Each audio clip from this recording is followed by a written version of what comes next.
is a game I have played thousands of hours of. You are so annoying. Get out. Get.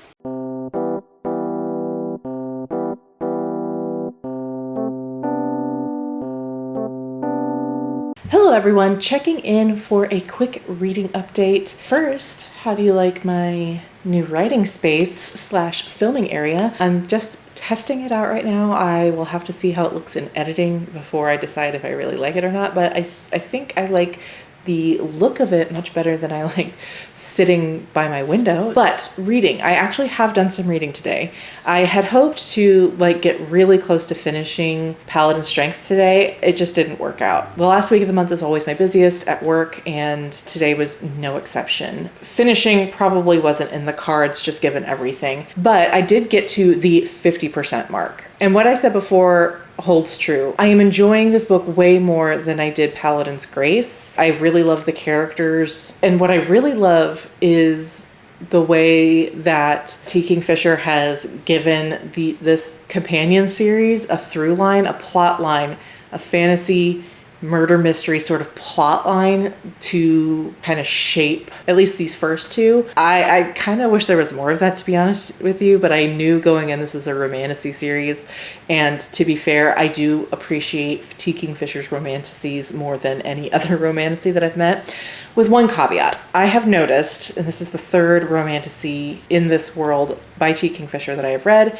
and I have kind of noticed something that I'm starting to get a little weary of, and is that the one trait that all three of her female protagonists have had is that they are absolutely convinced that they're undesirable. And I get where she's coming from in that she writes non-conventionally attractive women, and these women are aware that they're non-conventionally attractive. And so they are conditioned to think that because of that quality, they are undesirable. And I get it. And it's supposed to appeal to an audience of women who don't see themselves represented in romance or romantasies. Not the wafer thin, model agency, attractive, perfect physique, all of that stuff. These are just average, what you would think of as your average women, including body size and ages. In this book in particular, Clara is 36, my age. So I get it. I do get all that. But the angst in all three of these books now that these women have felt about being undesirable, I'm a little over. I really wish that at least just one of these women would own her sexuality and own her desirableness, or at least not be so preoccupied with it. Clara is probably the closest of the three that moves away from it, but she has a big secret that drags her right back into it. So when I don't want to give anything away, but when she is in the present moment as herself, she does have, she is very confident and very comfortable in her skin and very sex positive and all of that, and that's great. But then when she falls back into her own mind and is thinking about this secret that she holds, then she's like, I'm disgusting. He thinks he's disgusted by me, and he should be, and every normal man would be, and I don't deserve love because of this. And I get it. Again, I am a chronic anxiety sufferer. I get that sort of where that is coming from, but I kind of wish that kind of being down on themselves all the time wasn't as much didn't contribute as much to the roadblocks of the romance plotline as they have in all three so far of her romantasies. But that's kind of a minor gripe. Like I said, I do love Clara. I like Istvan a lot more than I like Stephen, although he does feel a little bit generic as well. I think all of the paladins in this series are probably going to feel a little bit generic. They're all kind of the same as each other, whatever. One thing that really connects me to Clara and this particular book, and I think this particular romance, and here I am going to give a spoiler warning. It's not a major spoiler. It is revealed around 30%-ish, but in case you want to have complete surprise when you go into it, here's a spoiler warning. You can come back when this watermark goes away. Okay, 3, 2, 1. So Clara can turn into a bear. She's like a werebear, but it's by choice. She can choose when to shift. And I kind of love her because in so many ways she reminds me of a character that I once had in D&D. She was a barbarian. She was very tall and statuesque and buff and thick, much in the same way that Clara is described in this book. She was a barbarian again, and unlike Clara, she was very she had an int of 8, an intelligence of 8, and knew it. And in the rule set that I was playing in at the time, 3.5, barbarians were automatically illiterate, and all you had to do was spend 1 skill point to learn how to read. And I made it a point to never spend that skill point. I was illiterate for the entire duration of that campaign, but that character was just so fun to play because she was so simple. Her prestige class was bear warrior, so she eventually was able to shift into a bear. What makes this all so hilarious is that her name was Cora, so pretty close to Clara. So it occurred to me today as I was reading that there's so many similarities between this character that I made for D&D 15 years ago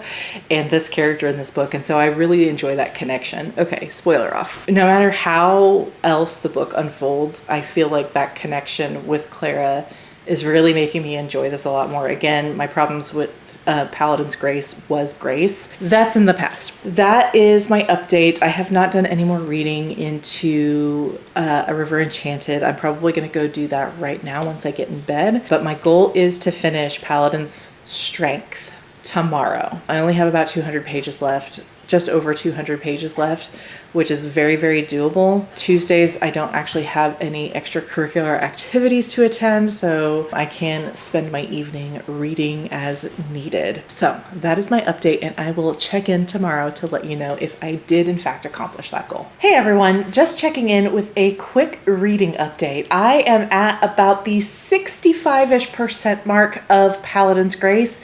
In fact, I kind of was upset that I had to stop and do my evening chores. I had to edit a video and, make dinner and take care of my family. And I was a little upsetty spaghetti that I had to stop reading in order to do that. 65% is right where I like to binge read to the end. And my plan is to do just that just as soon as we are done here. But first, let me just give you kind of a quick update on what I have read so far. We have finally gotten to a point where the main male character and the main female character finally kind of have an understanding, in that the main male character, Isfan, understands that Clara is struggling to accept that he might have feelings for her or that he might want her. He came to that conclusion almost on his own, but she certainly didn't have to say it to him. And so he has taken the approach of cautiously showing his affection, showing that yes, he is still interested, but without being pushy or overtly lustful in a way that might make her think it's just a wham bam thank you ma'am situation, or that he is just putting on a show for her. He is being very intentional with his actions, very intentional with his flirtations, and oh my god, I appreciate that so much. Finally, we have a situation with two characters where the female character does not believe she is desirable, and the man understands that she has that low opinion of herself and is, without calling her out or making her feel absurd or second guessing herself, taking the time, being cautious, but also being, expressing his interest in a, safe, delicate way. And I love that so much. And for her part, Clara seems to be finally, he's really interested in me. He's not just being polite, or he's not just being a paladin. There have been some moments where she's second guessed, some of the things that he said and done, and I wanted to throttle her, but we're getting to the point now where she's like, oh, okay. And then now she's also starting to kind of reciprocate those cautious signs of interest. Now we're at the 65% mark, that fantasy mystery plot line, that through line that is, I imagine, through the whole series is really starting to kick off. So I really appreciate that, but I also I want them to be together, and the plot is in the way of that. So now I'm sort of regretting saying more of the fantasy plot line. I'm not really. I love it. And I also hope that means that the third act conflict has nothing to do with miscommunication, nothing to do with them doubting their feelings for each other, and has more to do with this plot is kind of just getting in the way. It's literally just taking up more of their attention than each other is. I really hope. I still have like 140 pages left, so there is still time for things to turn, and I hope not. In both Sword Heart and Paladin's Grace, I found the third act conflict to be really, really dumb. I hated it, especially in Sword Heart. It was obviously just contrived last minute to break them up for the third act. Hated it. Didn't make sense for the characters. And in Paladin's Grace, again, it was just kind of contingent on certain elements that I thought were just a little bit too overblown for the sake of breaking them up for the third act. But I hope that that's not the case here. I am going to get in bed and I'm going to finish reading. It is 9:30. I may finish this evening. No, I feel almost certain I'm going to finish this evening. I don't know if I'm going to update you this evening. It depends on how fast I can read. I'm usually only a 50-page a hour girly, but when I get to the climax, I do tend to read it a little bit faster. And I am all in on this climax. So I don't know if I'll update you tonight, but I do have every intention of finishing this book tonight. So whether it be tonight or tomorrow, I will check in with you and let you know my final thoughts. I just finished Paladin's Strength, and it is, in fact, way too late to do a proper update, but no third act miscommunication. Thank you, Jesus. Hey y'all, just checking in with a kind of a large reading update. Last night, as you saw, I did indeed finish Paladin's Strength by T. Kingfisher, and my thoughts are pretty much the same as I mentioned yesterday. I like the couple way more than the first one. Istvan and Clara, particularly Clara, I really enjoyed. She was a real standout to me, not just her circumstances, but the way that she navigated the situation she was thrust in. And I also really liked how Istvan approached her romantically, understanding that her insecurities were preventing her from coming all the way to him, and kind of taking the lead, knowing that she wasn't strong enough to do it herself, but gently and compassionately and consistently without questioning his own self. So I especially loved that there was no third act miscommunication. That was really nice, and that allowed me to enjoy the climax, which was really more story forward, or more like fantasy plot, mystery plot forward rather than romance forward, without like having to worry like, oh God, is she, or are they going to have some sort of falling out because they couldn't talk to each other. So that was really, really nice. I think I'm going to give this one 4 stars, which is an improvement over the last one for sure. So that was my library book for the week. I returned it, and then I picked up Legendborn by Tracy Dion, and I got to about the 15% mark, which is like the first part. This book is broken into 4 parts. My first inclination is that I really like it. I like the central conceit. I kind of like the main character. I like her, what she's dealing with, and how the way that she's tied into this new world that she's discovered. I like the main male character, Nick, so far, although he does it feels like the author put a ton of like character development in like the first scene or two, and in the follow-up scenes it just completely like fell off a cliff. So I'm hoping that evens out a little bit, because I really liked him in those first couple of scenes. Just some of the conversations and revelations that have come up after those first couple of scenes, I was just like, I just didn't love his response. So not really much to say about it. This is about a teenage girl who was accepted into like this gifted and talented program at UNC, and right off the bat, she stumbles upon this underground society of magic. And in doing so, she learned that the tragic passing of her mother may be tied to this magical society. So, like I said, I love that concept. I kind of like the main character. I mean, she is frustrating. She's 16 years old, and she does have like a 16-year-old mindset, but she's also dealing with a major trauma and a major life change, going, and living on the UNC campus as a teenager as part of this gifted and talented program. So she's dealing with the grief and feeling responsible because, of course, her last conversation with her mother before she died was an argument about this gifted and talented program. And so she's dealing with the grief grief. She's dealing with the move. She's dealing with all these new revelations. She's fighting with her best friend because they got in trouble on the first day. So for a YA, I think I'm liking it a lot. My only compunction at the moment is that it seems a little long, but I don't know if that's like because I'm just looking at the page count. The first 85 pages did read pretty quickly, so maybe it won't feel 500 pages as I continue. And then lastly, I got to just over the 50% mark of A River Enchanted. And I think here's where I'm going to have an unpopular opinion in that this book just does not inspire any passion in me. It's just fine. The relationship between Jack and Adira is starting to come together, and I just don't feel it. I don't feel it. The plot about the missing children I'm engaged in, but nothing else really I care about. Even my enjoyment of Jack as the main character is starting to dwindle a little bit because he just seems like all of his fire and all of his conviction at the beginning of the story just bled away so quickly. And I understand that it's part of being back home and finally having the acceptance he craved as a child. But also at the same time, I don't know that enough effort was done to really sell his underlying discontentment with his life on the mainland and sell like his feverish desire for acceptance back on his home island. I think that's where I'm being led. I just don't think that it is a theme that is being intentionally stressed. Or maybe it is, and maybe I'm just like wanting it to be hammered home.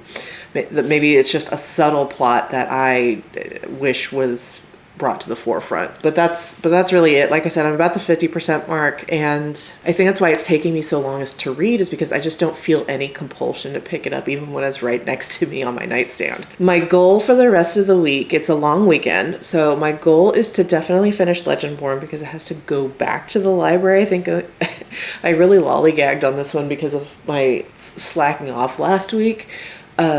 So my goal for sure is to finish Legendborn. I would also like to finish A River Enchanted. And if I finish both of them, then I'll have finished 8 books in the month, which is more than the 6 book a month goal I set out at the beginning of the year, but a little bit less than I was hoping. I was really hoping to get to 10. And I know that if I had finished these books last week, I would have. So I'm just kicking myself. But again, I can't really be too mad at myself if the reason I haven't been reading is because I've been writing. So that is my update for today. I will check in with you tomorrow to let you know how much farther I've gotten in these books. Hey y'all, just checking in with a quick reading update. I had intentions of doing a shit ton of reading today and it just didn't pan out. But I did get to the 30% mark of Legendborn, and this is probably thus far my favorite YA I've read this year. Now, I'm only 30% of the way in, but the YA elements to me aren't like grinding my gears as much as they normally do. As I have said before, the teenageriness is not for me, and it hasn't been in over a decade, but I continue to read YA because I think that they're valid, and I think they could still be entertaining and instructive to me, even if they will never rate very high for me because of the age category, and I don't hold that against them. That being said, I'm not really that pressed in this particular book. Maybe it's just because of the quality of the writing, or maybe it's just because I really, really, really do love the concept of this book, which is so funny because, truth be told, it's not that like unique or original of an idea. It's a young woman who is fairly ordinary, stumbling by accident into this new magical world with secret societies and finding out that she has a connection to it, and maybe learning that she has powers and all of this and that. And again, that's not something that is groundbreaking, but this particular setup I'm just really digging right now. The only thing I will say about it is the King Arthurian legend theme, I don't care about that. I just have never given a shit about the Arthurian legends. So read like the terms that they're using, which are all very Arthurian themed, the Merlins and the King Arthur like reincarnations. I just kind of laugh. It is a little bit cringy, but I think that just goes right back into like, this is a YA and it needs something to kind of anchor it. You know, throwing whole new secret society on there, I think would be a little bit much, especially for what this book is trying to do. Also, my only other complaint, and this is pretty petty, is the main character Bree seems to be very, very genre savvy. Surprisingly genre savvy.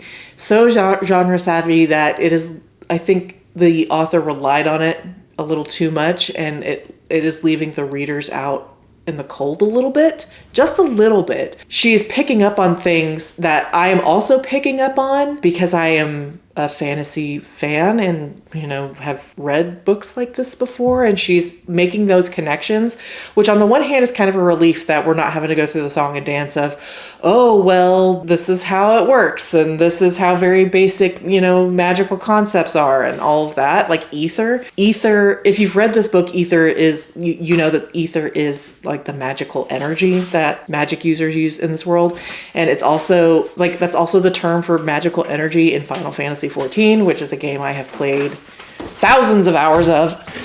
You are so annoying. Get out.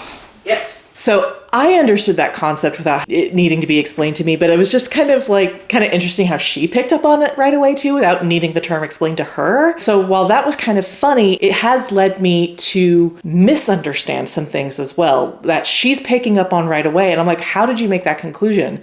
That wasn't spelled out to us. How it wasn't obvious to me as a reader. Why was it obvious to you? And again, that's a very petty, minor complaint. I think for the most part, the pros in this case outweigh the cons, but it is kind of funny just to read a main character who is very genre savvy. That's the only way I can describe it. I had intentions of finishing part 2, which would have been about almost 50% of the book. The end of the month at my day job is my busiest time. And so I am coming home completely fried. So tomorrow we will see it. I only have like 3 days left with it. I think it has to go back to the library at the end of the weekend. So I'm going to try and get a shit ton read tomorrow, a shit ton over the weekend, and finish this out before the month rolls over. I have not read any more of River Enchanted. I do not feel compelled to pick up this book at all, but that is another one that I'm just going to try and force myself to get through to close out August. And we'll talk about this a little bit more in my monthly wrap up and my cozy reset for September. This month has been very, very interesting for me in terms of reading, and kind of instructive in that I have learned I can really work with a one ebook, preferably from the library, at a time, and one physical book, preferably that I own, at a time. The only gap in that process is that means I'm not reading the 100 ebooks that I own, but we'll cross that bridge if we ever come to it. For now, I am going to get in bed and try and sleep off some of this Swiss cheese brain that I have, and I will check in with you maybe tomorrow. Fridays are a black hole, as you know, or Saturday with my reading updates. Hey y'all, checking in with a quick reading update. It is now Saturday evening, and earlier this morning I finally finished A River Enchanted by Rebecca Ross. And unpopular opinion, but I didn't love this book as much as some other people do. But as I was finishing this book out, I realized why this book didn't really speak to me. And I think it has everything to do with the writing style. Early on in the book, I was really, really enthralled by the character of Jack. I felt super connected to him. I was invested in his story and his journey. However, the point of view does not stay with Jack. It does move between other significant characters in the book. And as such, we don't get as much of a close look at what Jack is feeling and going through and the changes of his emotions. And I think that is the crux of why I didn't love this book as much as I did at the very beginning.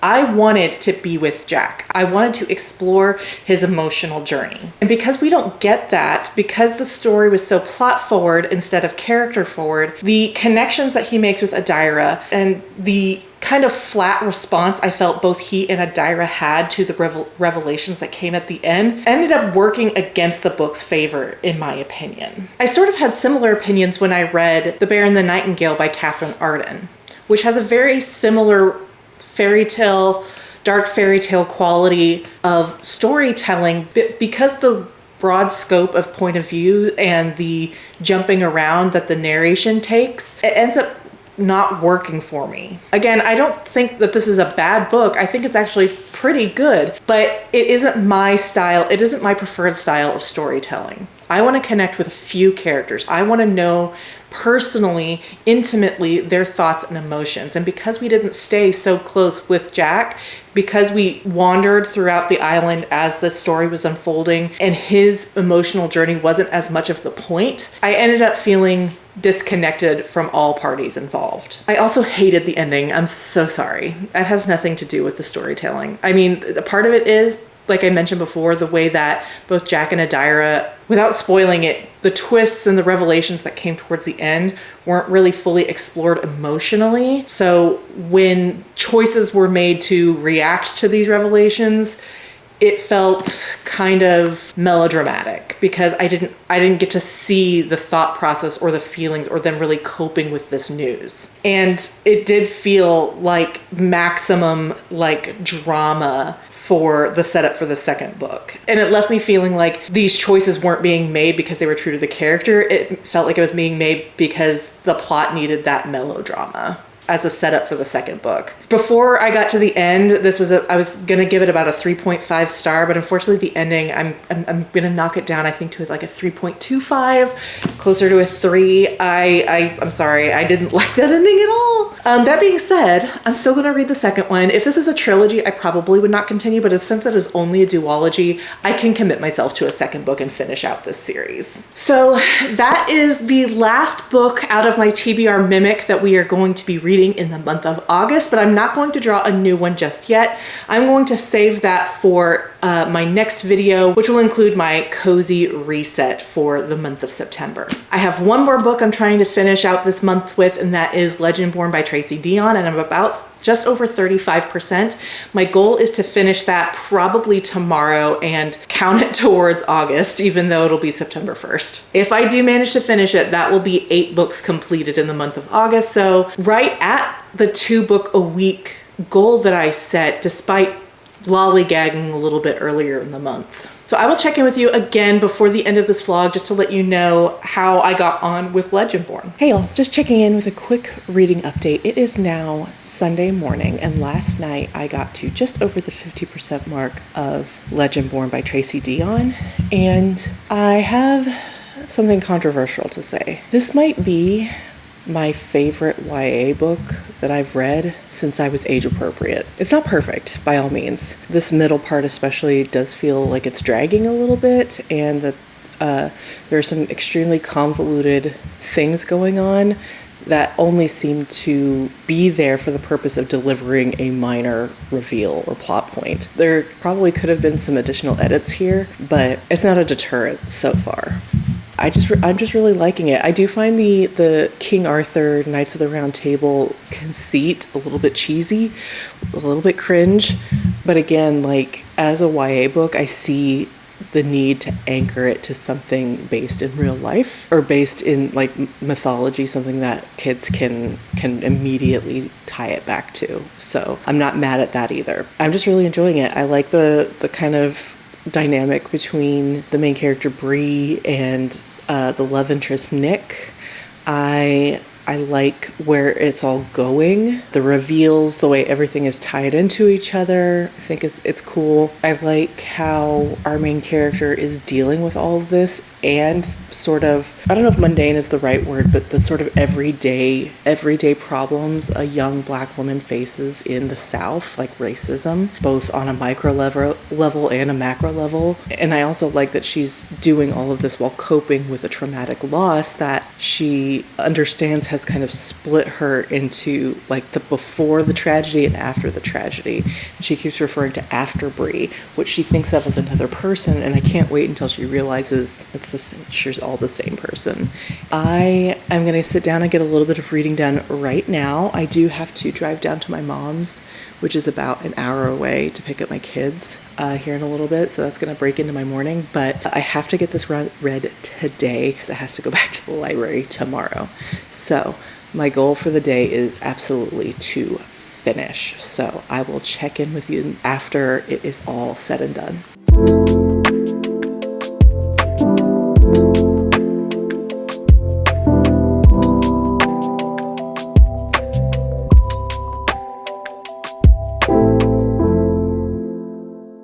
Okay, so I just got to a part where another character just commented that it's still only the first week of school, which means everything that has happened up until now has only been 1 week. So the main character, Bree, has gotten in trouble at school, like majorly, had a fight and made up with her best friend, has done 2 of these special trials for the secret society, and is attending her 3rd therapy session in less than a week. I am begging authors to just stop and think about cramming all of this into 1 week and just spread it out a little bit. You can't. There's really nothing in this plot so far that demands everything be this fast. Yes, there is an element of time and things are going crazy and whatever, but 1 week? Okay, rant over.